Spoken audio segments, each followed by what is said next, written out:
At 19, a new city, a fresh start, carrying hope, drive, and a future within reach. She was exactly where she was supposed to be. She did everything right. Left home, started college, began building a future, began realizing her dreams until one moment changed the course of everything. One moment to turn promise into something much darker. What happens when love becomes fatal? This is the Fatal Attraction Podcast with The Price of Naivete.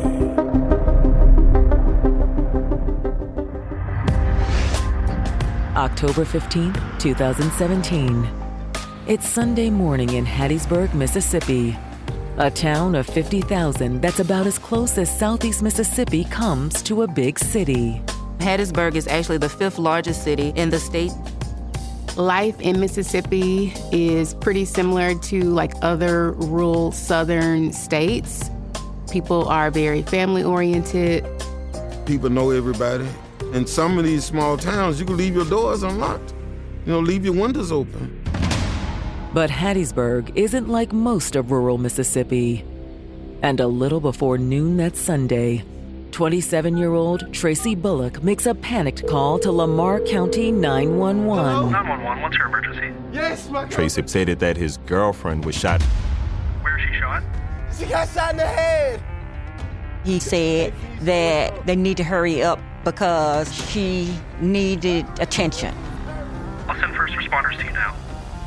When a call comes into 911, there's a shooting or a robbery or something that's happening right then and there, it becomes a code 1, a priority. So they try to get officers there as fast as they can. But will they get there in time to save 19-year-old Davisha Harris? Hurry, please, hurry, she's bleeding. Davisha. Before moving to Hattiesburg, Davisha Harris spent most of her life in tiny Gloucester, Mississippi. Population, 897. The town has got like 8, 9 stop signs and no red lights. We have just one grocery store. We have maybe 3 gas stations, and that's it. The third of 4 children, Davisha was the only daughter. All of them spoiled, but Davisha was the spoilest, I do believe. She would probably get maybe more gifts than the other kids. Her mother, Tasha, my wife, always say it's daddy's girl. Yeah, that's daddy's girl, but when it comes down to my wife, anywhere my wife went, she was right along with her. Or she was gonna fall out crying because she couldn't go. Davisha and I, we were very close. Pretty much we could talk about anything. She could come to me with anything. She was always a happy-go-lucky young lady. Just beautiful inside and out. And nearly everyone in their tiny town agreed. She was very popular among her peers. Even adults knew Davisha in the community. She knew the grandmother, she knew the mother, she knew the cousins, even the out-of-town relatives. People that we didn't even know existed, Davisha knew them. Davisha was the type of person, you go down the road, she allowed to let the window down and open the car door. Hey, Lucy! That's the type of person she was, all over town. She was a person that saw the beauty in everyone. But what Davisha enjoyed most was making others laugh. She was the jokester of the family, life of the party. She actually won class clown in her senior year. You can't even get mad at her because as soon as you look at her, I bust out laughing. That was our relationship. But despite her vibrant personality, Davisha was anything but worldly. Davisha's parents sheltered her in a lot of ways. Davisha rarely went anywhere. If she did, it was usually with me. She got a little older, we gave her a little room, but it wasn't very much. She was not allowed to date while in high school. Which may explain why after graduation, Davisha couldn't wait to go out on her own. She was supposed to leave in August to go to community college here in Hattiesburg, but she came to me and her dad actually maybe 2 days after she graduated and said she wanted to go to summer school. I think she graduated May the 20th, and she left on May the 31st from home to Hattiesburg. And once she was in the big city of Hattiesburg, there was no looking back. Gloucester, there's like 900 people compared to 50,000 people in a town like Hattiesburg. For people like Davisha, who grow up in small towns like that, the lure of the bright city lights are appealing. She was a small town girl looking to start her life as an independent adult just to see what the big city has to offer. Davisha quickly came into her own. She enjoyed going to college and working at a call center. She did well in both. She was a productive citizen. She was. She also had big plans for her future. Her mom is a nurse, so she always talked about being a nurse, following in her mom's footsteps. She was planning on transferring into the nursing program. She was definitely going places. And she wasn't going alone. By the time she started her second year in college, she'd met Tracy Bullock. It was her first serious romantic relationship. She actually met him through a friend she met while attending college. He was older and wasn't a student. So what you going to school for? I want to be a nurse like my mom. He was very charismatic, charming. And he was more than happy to show Davisha around town. That was a sense of relief, like I'm not going through this alone. I find this guy that I've connected with and can kind of navigate life with, and that made her happy. But no amount of guidance could steer Davisha clear of danger. Hey, wake up. Hello? In a frantic call to 911, Tracy said Davisha's been shot. Hurry, please, hurry, she's bleeding. First responders race to the scene. But there's little they can do for Davisha. Police! Police! Help her! Give your hand! They found the victim with a apparent gunshot wound to the head. When they checked her vitals, Davisha was already dead. She's gone. That's a tragedy, tragedy. And according to Tracy, it was completely random. He said a vehicle was driving through and actually shot up the apartment. That was just shooting up the place. He was saying that it could have potentially been gang violence. A fresh start was the plan. What followed was anything but. Stay with us. This is the Fatal Attraction Podcast. Our HBCUs have a legacy that's straight up golden. And McDonald's is proud to help keep it that way. Since 2021, the Golden Arches has connected with the Thurgood Marshall College Fund to provide $1 million in scholarships for students headed to our HBCUs. That kind of cash helps keep bright minds on the yard, dreams within reach, and the future golden. Learn more about McDonald's Black and Positively Golden scholarships at mcdblackscholars.com. 19-year-old Davisha Harris had moved to the big city to get a leg up on life. She was eager to start college and get a job, and she did both when she moved here to Hattiesburg. She also entered her first serious relationship with 27-year-old Tracy Bullock. That was a lot of new transitions for a young person. And so to have someone that was older, much more experienced, made her happy. But on October 15th, 2017, her young life, so full of promise, would end in tragedy. Lamar County Sheriff Office received a call from 911. Yes, my girlfriend just Tracy called to say that Davisha had just been shot. Hurry, please, hurry, she's bleeding. By the time police arrived, she was already dead. She's gone. News of Davisha's murder quickly reaches her family. My son called and said that her neighbor had messaged him through Facebook and told him that Davisha had been shot. And by the time I got up, he was calling right back and saying she was gone. She was dead. And at that point, I just fell out onto the ground. While Davisha's family rushes to the apartment for answers, homicide detectives arrive at the scene and start to piece together what happened. They had the victim, who of course suffered from an apparent gunshot wound, so they know the firearm was involved, but there was none at the scene. That makes it a little more difficult because you want to have that murder weapon. They do locate Davisha's cell phone, however. The phone was protected by a passcode. They bagged and sent it to the crime lab so they could hopefully gain access to whatever was in the phone. Sometimes that takes a little while to break into it. Then, once their brief survey of the scene is complete, detectives turn to Davisha's boyfriend, Tracy, who was waiting outside the apartment. He had been waiting in the back of the squad car ever since the first officers arrived on the scene. As a detective, the first thing you want to do is talk to witnesses. They told me she was dead. I'm sorry, sir. Do you want to tell us what happened? Yes, I saw the whole thing.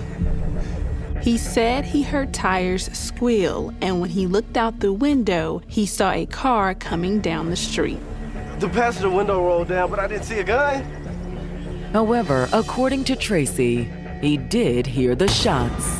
Somebody was doing a drive-by shooting. Could you see who was in the vehicle? No.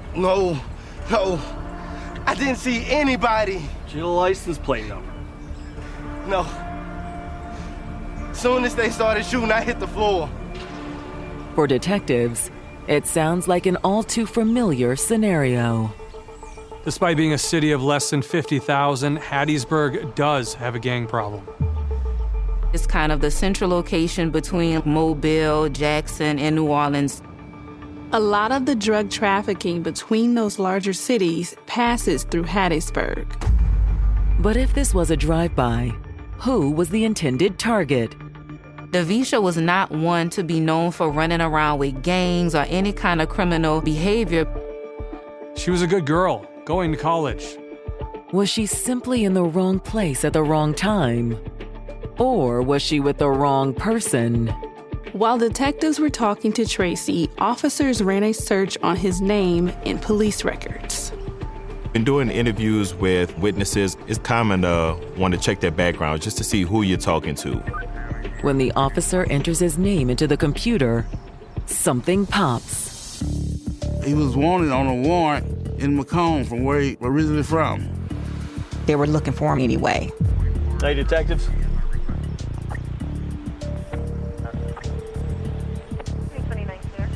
You're aware you got a warrant out for your arrest? Put your hands behind your back. What you doing? He was arrested on the scene for violation of probation. Detectives figured it was a way to keep tabs on him until they fully understood his involvement in the shooting. The squad car carrying Tracy into custody has barely pulled away when Davisha's parents arrive on the scene. Where's my baby? He was gone by the time we got there. And I tried to make my way into the apartment to see my daughter, but they wouldn't let me. They stopped us. They didn't want us to go in the apartment. You try to be compassionate and explain to them that you're going to do everything that you can, and hopefully you can get to some answers at the end of the day, but it's still tough. Once I figured out how bad it was, I'm glad I didn't. I didn't want to see my daughter like that, the situation where it was.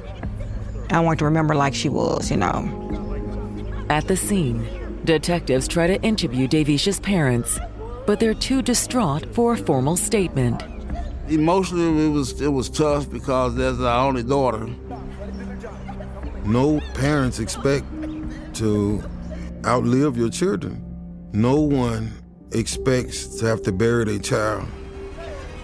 But when Davisha's oldest brother arrives at the apartment, he agrees to speak with police. Where's Tracy?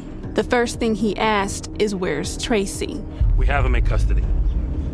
They had arrested Tracy at that time under other charges, though. She'll be trying for murder. Why is that? He was not too fond of Tracy.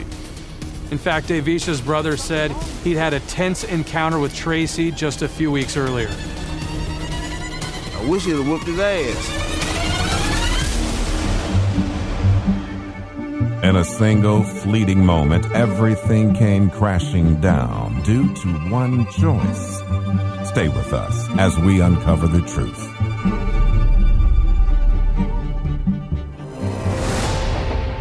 Davisha Harris's brother has told the detectives investigating her murder that he wouldn't be surprised if her boyfriend, Tracy Bullock, had something to do with it.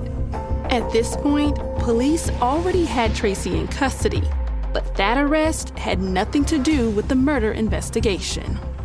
He was arrested for a warrant that he had out. However, detectives suspect Tracy may have been the true target of Davisha's killer. She died in what Tracy described as a drive-by shooting. Why do you think he's involved? The guy's bad news. Although, according to Davisha's brother, he'd only met Tracy once. It was just 2 weeks before the murder. He had a cell phone charger that Davisha wanted to borrow. He lives in Hattiesburg as well, and he was gonna take her charger. He just went to her home just to see if she was there to drop it off. That's when Davisha's brother noticed their mother's car in the parking lot. She had borrowed my car because we had to change a flat out on her car. She'd gotten a flat while she was back home in Gloucester over the weekend.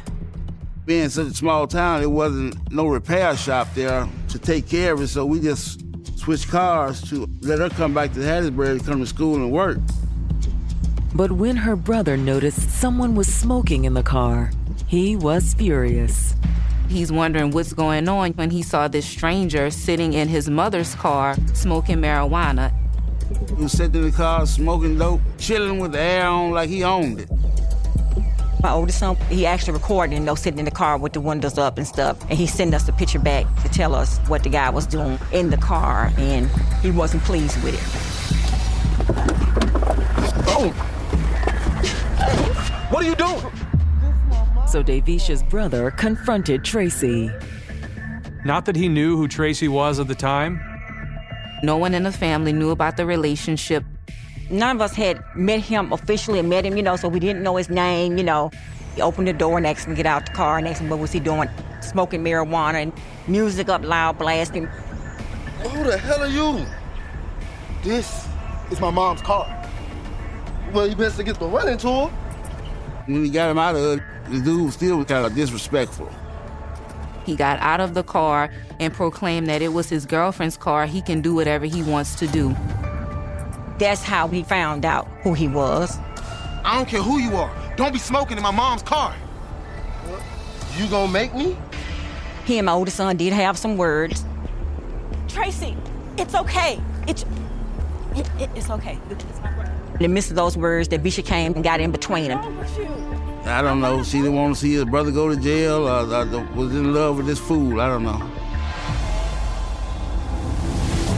Davisha's brother says he'd let it go. I guess since he's my sister's boyfriend, he kind of had permission. Before he left, he did have a word with his sister. That brother was like, sister, are you sure this is what you want? The behavior that my son has saw that wasn't acceptable to any of us, He was smoking weed and, doing the things that they didn't care to be around. I'm not a baby anymore. I know. I can look after myself. Go inside.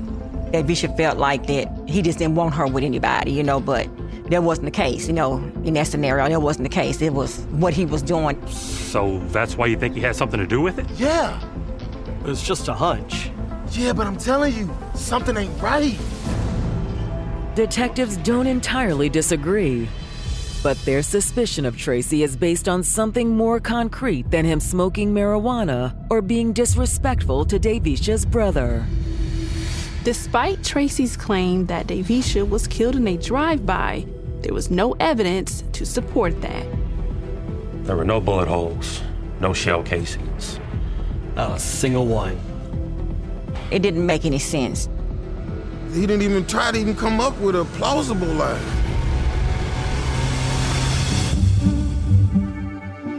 Not every connection is what it appears to be, and not every intention is clear. Stay with us for more of the Fatal Attraction Podcast.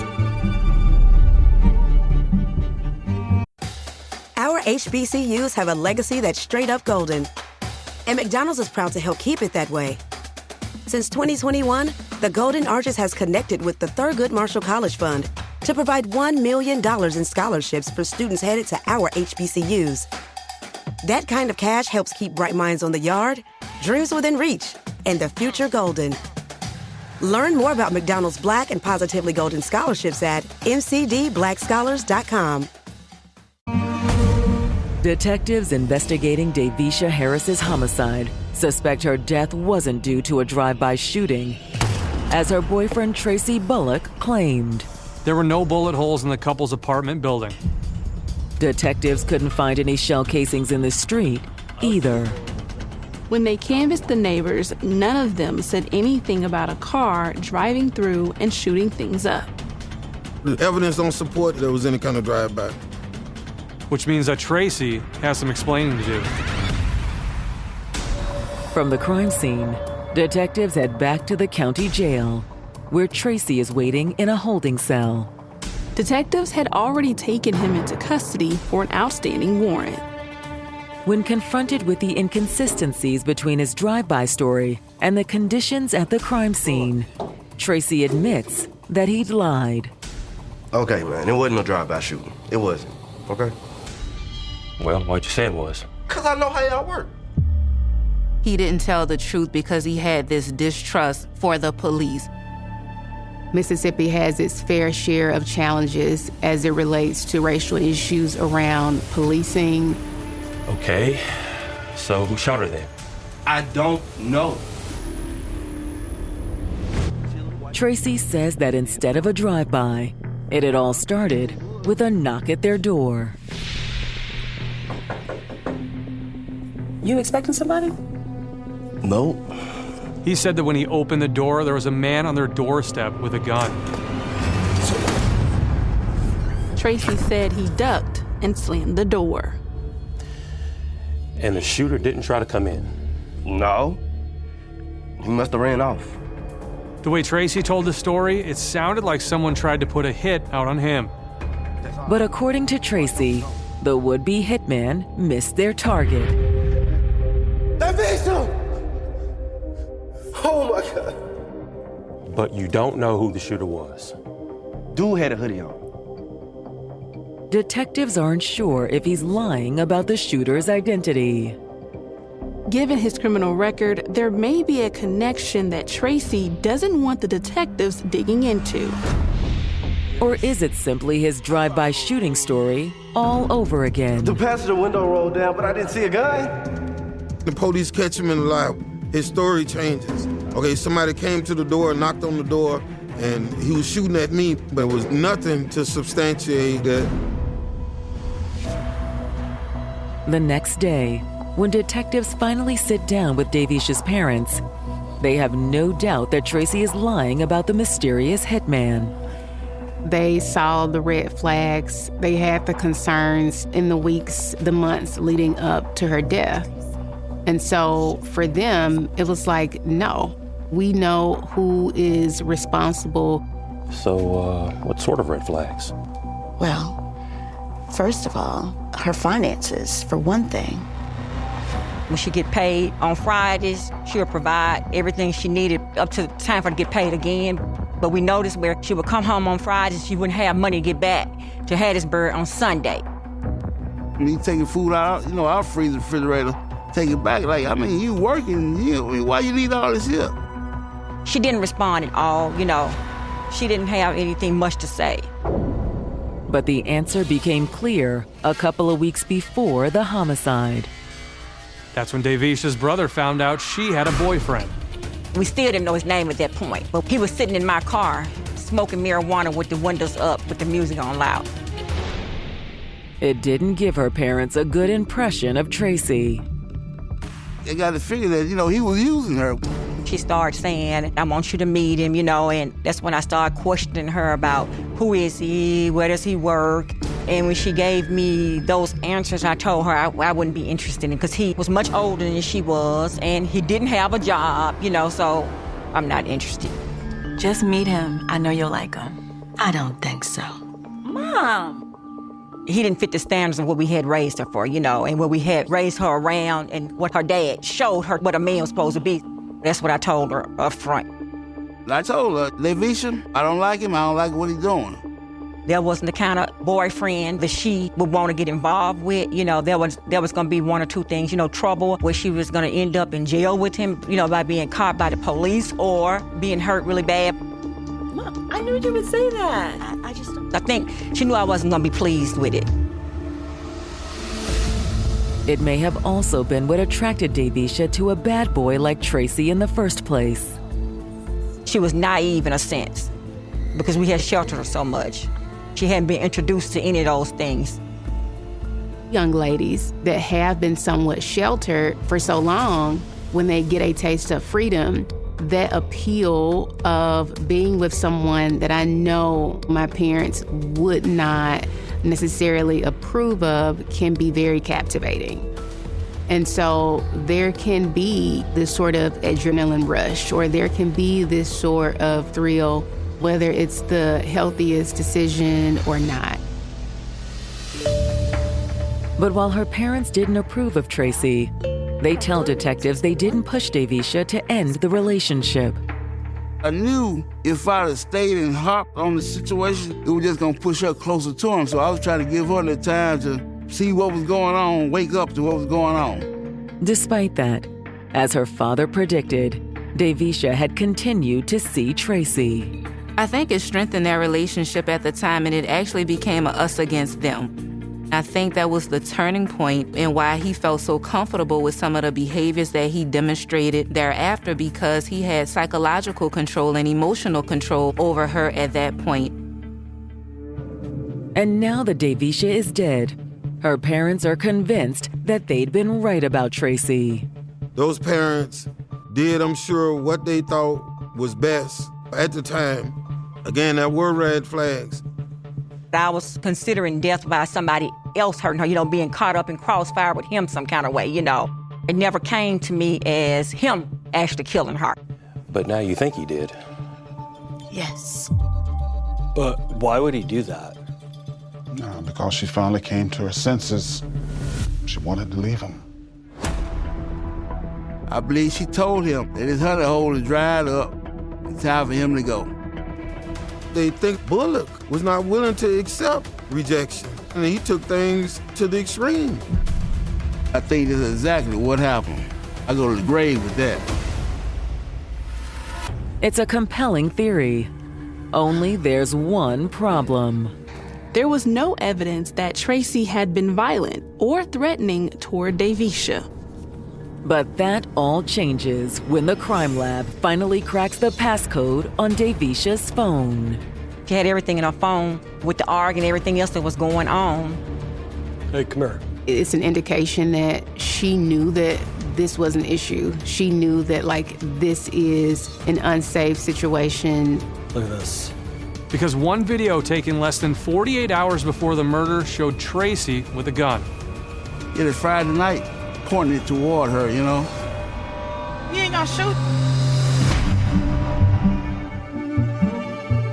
Stay with us for more of the Fatal Attraction Podcast. Our HBCUs have a legacy that's straight up golden.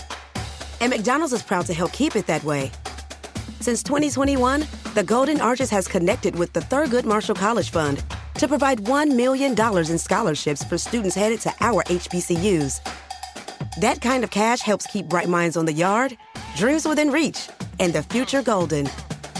Learn more about McDonald's Black and Positively Golden scholarships at mcdblackscholars.com. Detectives investigating Davisha Harris's homicide have just uncovered what appears to be serious evidence against her boyfriend, Tracy Bullock, on Davisha's phone. They found a video with Mr. Bullock pointing a gun at the victim. Davisha had recorded the video less than 48 hours before her murder. This absolutely demonstrates someone who was incredibly reckless, careless, impulsive, and honestly had no regard for Davisha's life. Even if the intent in that moment was not to pull the trigger, to put the gun in her face, that was an act to intimidate, an act to really incite fear. But does that mean he'd eventually follow through on his threat? Davisha's parents believe Tracy killed her because she told him she was going to leave him. I believe she actually woke up and seen the light. She stepped to him and told him it was over, gone, where you gonna go or whatever. When someone decides to leave an abusive relationship, that's when things are most dangerous. For many abusers, experiencing that sense of lack of control can feel incredibly threatening for them. And that's when we see the lashing out. That's when we see the very impulsive behaviors, things becoming physical, things becoming violent and aggressive. Did that explain why Davisha recorded the incident? She could have been thinking about needing evidence or documentation for a potential restraining order. Like if she had made up in her mind that this is it, I have to end this relationship. She could have been thinking very future focused. I'm going to have to put some things in place legally to protect myself. That's the first thing that comes to mind when I think about the fact that she had video. Was it too little too late? For the moment, detectives are still far from proving it. The case against Tracy was entirely circumstantial. But it does get stronger when detectives receive the results of Davisha's autopsy and confirm the cause of death. According to the medical examiner, it was a close contact wound to the head. There's some stippling around the wound. Stippling is where unburnt powder strikes the skin around the gunshot wound. That tells them that it was up close and personal. Which isn't how Tracy described the shooting in his second statement. He said Davisha was some distance behind him when he ducked out of the would-be assassin's way.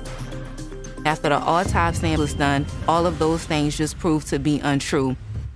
Most important for investigators, the autopsy also recovers the bullet that killed Davisha. If they can find a weapon, they can use that ballistic evidence to match it back to that gun. The caliber of the bullet appeared to be from the same gun that Tracy had in the video, but without ballistics testing, detectives couldn't prove it was the same gun. They can solve this case possibly with the circumstantial evidence that they have, but there's nothing like cold hard evidence, that smoking gun, so that's what they need to find. Until they do, all Davisha's family can do is wait and gather to say goodbye. The homegoing celebration, it was more people there that I'd never seen before in my life. I mean, the church was full. I think our church at that time held like 400 or 500. It was full. We had chairs down the aisle. There was not a seat vacant for anybody. Like, it was a full house. There were people in the aisles. There were people standing up in the back of the church. And that just showed me that she was well loved and well respected. You know, only 19 years old, they have all these type of people showing up. The outpouring of love for Davisha is little solace, knowing that the man they believe is her killer is yet to be charged with murder. The amount of frustration and just pain and anger that they felt in that moment, I'm sure, was unbearable. It's like, no, this is a person who did this, a person who needs to be held accountable, like he's right here. The guy took her life. The videos are self-explanatory. You could actually see where he had the gun that Friday night. But where was the gun now? Detectives are at a loss for where to begin their search. At this point in the investigation, the detectives, they don't have that smoking gun. That's a key piece of evidence that's missing. Fortunately, detectives won't have to search hard to find it. All this time, Tracy was still in jail for the probation violation. And that could prove his undoing after a cellmate of Tracy's at the Lamar County Jail reaches out to the detectives. It's not uncommon for that to happen, and sometimes we just have good luck. The informant said that while they shared a cell, Tracy had talked about Davisha's murder. He was telling me about how he killed this girl. He gives them a lot of information about the case, and some of the information is information only the person that did the murder would know. including what Tracy had done with the murder weapon. He told me where he hid it. In a single fleeting moment, everything came crashing down due to one choice. Stay with us as we uncover the truth.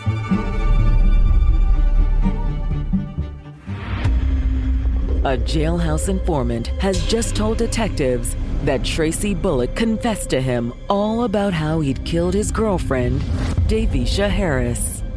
He's in jail telling his cellmate what he did and what he did with the murder weapon. And this other inmate decided to talk to investigators and give them information. And the reason why he would want to do that is to possibly get some time off his own sentence. It's a huge break in the case, if it's the truth. Following up on the tip, detectives searched where the informant said Tracy had disposed of the gun. And he gave the exact location where the gun would be. It appeared to be a match for the gun Tracy had in Davisha's cell phone video. But is it really the murder weapon? When the crime lab compared the gun with the bullet recovered during Davisha's autopsy, it was a match.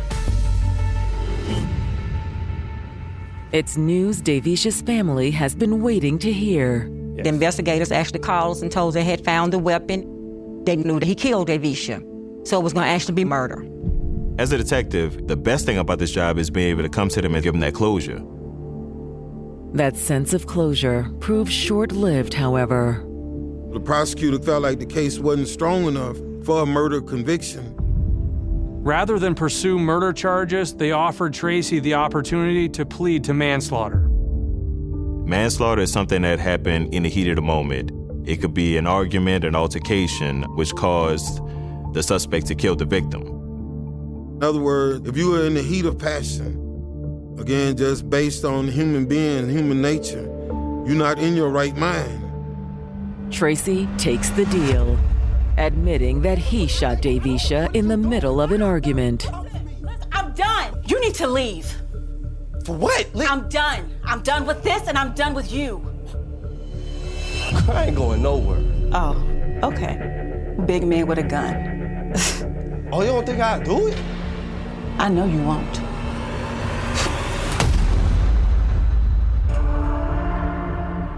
He was someone that was spiraling. He was rapidly unraveling. For Davisha's family, Tracy's plea deal is a slap in the face. A lot of emotions was tied up. Anger, disappointment, just pain, you know. It was just unrealistic pain. It was like just almost living that heartache over again, that initial heartache. When your loved one has been in a situation where they've had that person brandish a gun, threaten them, when there's video footage to show it, it's kind of difficult to accept that he was just angry or jealous in the moment. You took her life. And to me, in my opinion, it was premeditated. At Tracy's sentencing hearing, Davisha's family makes it clear they consider the plea deal a travesty of justice. They would read the impact statement to him of how we actually felt about it, about this whole situation. And he was just a little punk-ass, too scared to even turn his head and look and listen. I told him, won't you turn your head, look at me while I'm talking to you, mother. But he wouldn't do it. He wouldn't do it. He was sitting there shaking his dreads and kind of laughing at us, you know, smiling at us, you know, like, I beat this case, you know, like, I've got over on y'all. Y'all not getting what y'all thought y'all was gonna get. You know what I'm saying? Because we will always state justice will be revealed.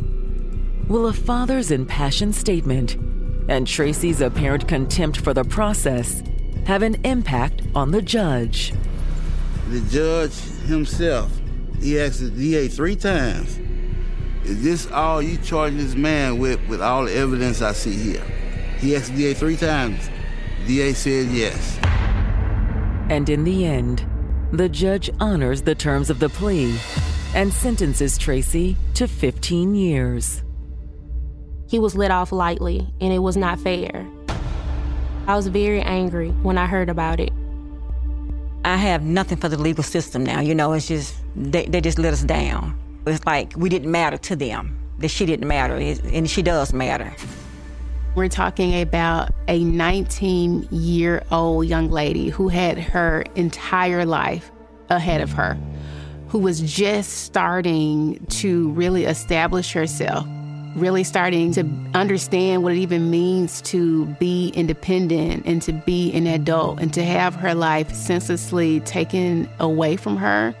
I don't think she nor her family received justice.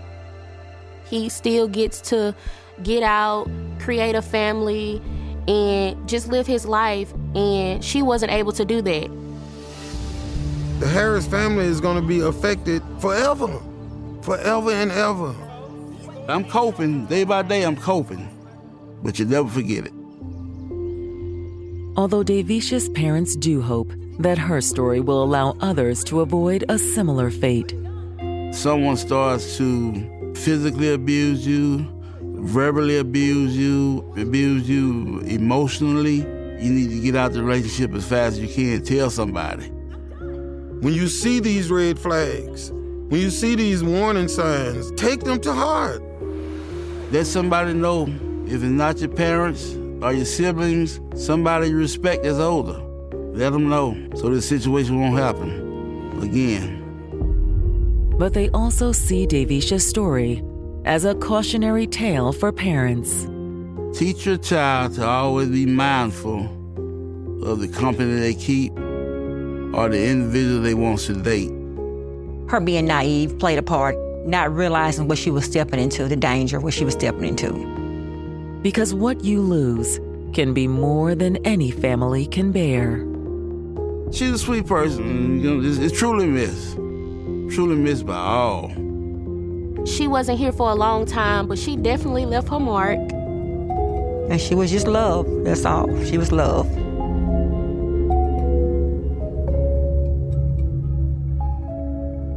Sometimes the shift is subtle, and by the time you notice it, things have already changed. Love can manifest in many forms, but when it starts to hurt, it's a clear sign, no matter how confusing it may seem, that it's time to walk away. In this landscape of love and loss, we remember Davisha Harris, a vibrant young woman whose intelligence and warmth touched everyone fortunate enough to know her. Her gift for bringing joy to those around her and embodying a spirit of connection will always be missed and will continue to leave a lasting imprint on the hearts of those who were privileged to know her. She was a mother of 4 who took a second chance on love. He was a good husband and surrogate father to her children. It's a big sigh of relief because men tend to shy away from that. But now she's been missing for 3 days. For her to just leave and not tell anyone was highly, highly suspicious. When you think of the Everglades in Florida, you envision peace, beauty, and tranquility. However, when a mother of 4 suddenly disappears, everything changes. What could have happened and what went unnoticed? Tune in to the next episode of the Fatal Attraction Podcast. We will see you in the next episode.